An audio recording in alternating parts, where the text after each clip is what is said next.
Follow பண்ணிட்டு வரீங்களா இல்லை வேற எதுவும் ட்ரெண்ட் செட் பண்ண முடியலையான்னு கேட்குறேன் நான்.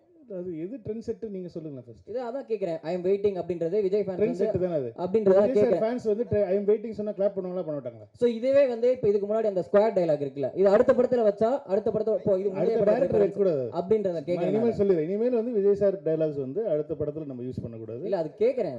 இது எனக்கு தெரியல சார். எனக்கு அது ஒரு தியேட்டர் மொமெண்டா இருக்குங்கிறது தான் ஐடியாவே. ஒரு தியேட்டர்ல ஃபேன்ஸா செலிப்ரேட் பண்ணணுங்கிறது தான் ஐடியாவே தவிர நான் வந்து ஒரு விஷயம் சொல்லி அது வந்து அடுத்த படத்துல அவங்க என்ஜாய் பண்ணணுங்கிறது ஐடியா கிடையாது. இந்த இடத்துல நீங்க ஒரு தியேட்டர் வரீங்கன்னா ஒரு நல்ல ஒரு செலிப்ரேஷனா இருக்கணுங்கிறதுக்கு என்னென்ன பண்ணலாம் அப்படிங்கிறது மட்டும் தான் நான் யோசிச்சேனே தவிர இது இல்லைன்னா நான் எதுக்கு நிறைய பேர் சொன்னாங்க எதுக்கு அண்ணா வரார் வழிவிட்டு வைக்கிறீங்க, அது வந்து லோகேஷ் படத்தில் வந்துச்சு, அது நீங்கள் எப்படி நீங்கள் ஏன் வைக்கிறீங்க, நீங்கள் புதுசாக சொல்லி எனக்கு தேவையில்லை. எனக்கு அது லோகேஷ் நல்லா தான் பண்ணியிருக்காரு, அது சூப்பராக பண்ணியிருக்காரு.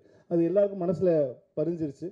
அது நம்ம கேட்டோன்னே அது ரெஃபரன்ஸ் ஞாபகம் வருது. அது எனக்கு தெரிஞ்சு மாஸ்டருக்கு அப்புறம் நம்ம தான் பண்ணியிருக்கோம்னு நினைக்கிறேன். மாஸ்டரில் லோகேஷ் எழுதின டைலாக் வந்து நான் இந்த